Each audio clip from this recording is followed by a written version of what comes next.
What's up, guys? Welcome back to my channel. Today I'm gonna be doing another story time for you guys, and today's story time is gonna be about the time that I got ran over, and it was not by a car. I know people are probably like, "Oh, it's clickbait," but no, it's not. I wasn't ran over by a car. I was ran over by a much larger person, someone who's larger than me, ran me over with their bike. It's a long story, but let me grab something to drink and I'll get into it.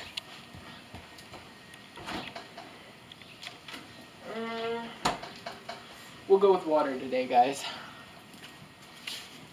So I got my water, and yeah, so this whole story started about when I was 7, I think I was 8.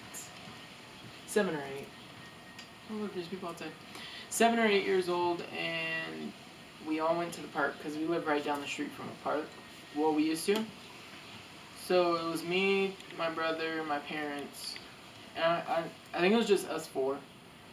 But usually my dad would play basketball at the courts, and we'd just watch, or we'd be playing. So I remember we got there, and Thomas found one of his friends.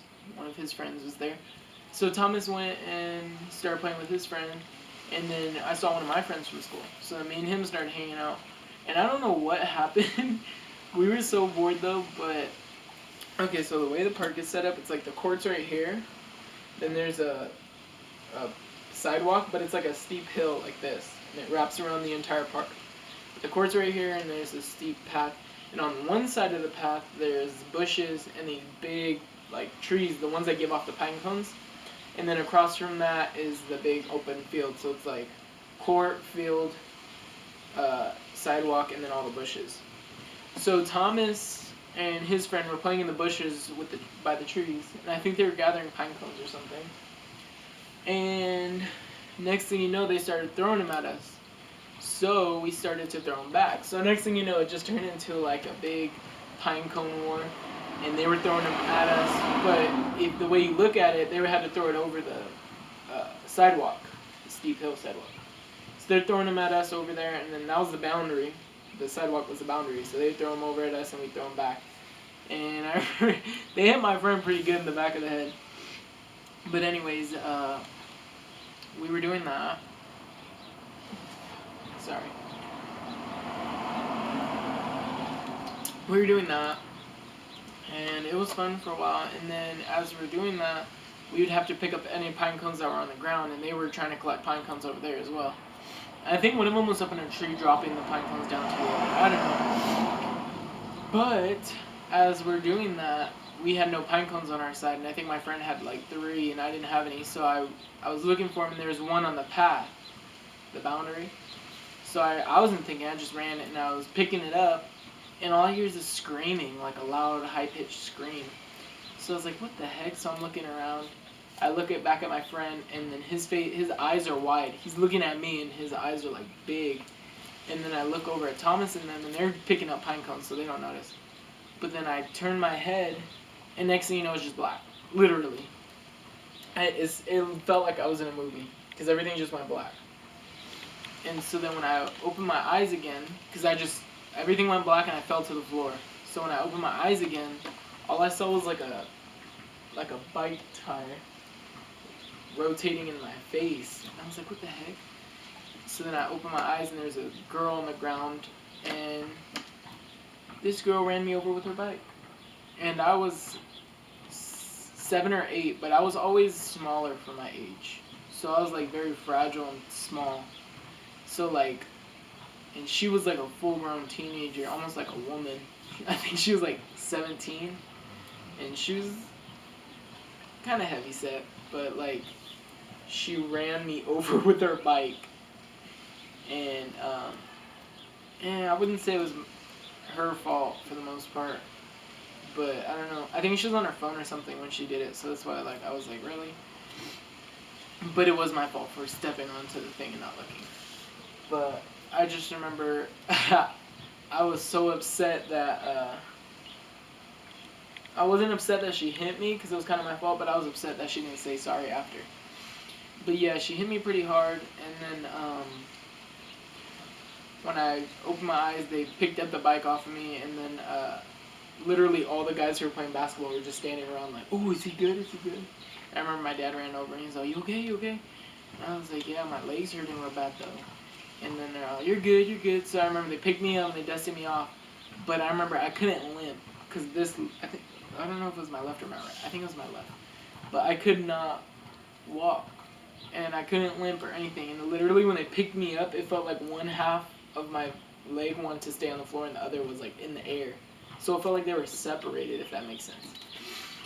But I just remember that mess hurt bad. And I remember they just brought me over, laid me on the grass. I remember I tried to lift up my leg and it felt like one half of my leg was on the floor. Like this, look. Like, this is my leg. And it felt like I tried to pick up my leg, but this side would stay on the floor and this side would come up. I remember it hurt so bad when I did that. So then we were there for like an hour after, I think, and I was just laying there like in pain. But not too much pain because my adrenaline was probably still pumping. So we were there for a while, and then finally they put me into this wagon that they dragged me over in there with. And we got home, and I remember they made food and stuff, and I just started crying because that must hurt so bad. And then they were like, "Oh, it's probably just sprained, or it'll be good by tomorrow," because it wasn't swollen, it wasn't purple or anything. And so then I just literally I cried the entire night because they didn't take me to the hospital because it wasn't swollen. They had no reason to, you know. So I just remember I cried literally the entire night. So then my dad got up at like 6 in the morning, and he took me to he took me to urgent care. Yeah, I think it was an urgent care because he was like, "You don't really need an emergency room because it's not like purple or anything." So he took me to the urgent care and they took x-rays, and I just remember I cried that whole night. So literally I slept the entire time while we were waiting for the doctor. And we were waiting for the doctor for a minute, but I remember I slept the whole time. And finally they did the x-rays, and that was the worst, guys. They literally, like, they lay you down, right? And then they put the thing over your chest and stuff.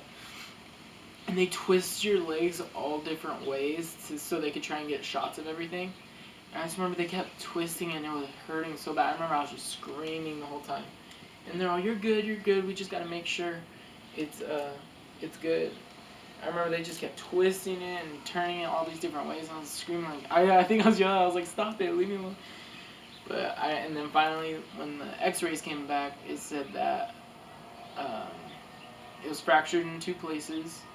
So, and literally, that's right where I felt it too. It was like midway down, like right here. And I remember I felt that mess and it hurt so bad. So I was in a cast for about 6 weeks. And the main thing that sucked was that this happened like, when did this happen? Probably like May. So I literally had to go the entire summer with a cast on. That meant no swimming, no anything. I remember one time I tried going swimming with my cast on and we put like a trash bag over it. But as soon as water gets in, the feeling's the worst because it gets all mushy by your feet and stuff. Between that and it itching and you having to get a hanger and stuff it inside and itch it, that is the worst. And so after that, after I had it on for a few weeks, I remember they finally took it off. And it was pretty cool though, because I remember one cast I got, it was glow in the dark. So I was like, "Thomas, Thomas." So me and Thomas would run in the bathroom and turn all the lights off. Whoa, it's glowing! I remember. It was good memories, but it all happened for a reason, I guess. That must hurt bad though. Like, I probably never experienced pain like that ever again in my life. Because that must hurt bad. And finally they took it off. I remember it was long hair and green because when I went in the pool, it was super green and long hair and stuff. That mess was just... we couldn't I don't even know how we got rid of it because I remember all the hair was long and thin. And I remember my mom said, "Don't shave it because it'll come back thicker." And I was like, "Okay." But I don't know how it like went away because like I just remember next thing you know it's like regular again. That mess was crazy though. But yeah, that's my story on the time I got ran over and broke my leg. I kind of like doing these story times for you guys because, like, in quarantine, there's not much to record, but I have stories for days, guys. I may be only 18, but I have a lot of stories I could share with you guys. So drop in the comments below if you like these story times. If not, I guess I'll look for something else to do. But yeah, just let me know, guys. Like, comment, and share this video. Subscribe, let me know you're here and watching. And I'll catch you later, guys. Peace.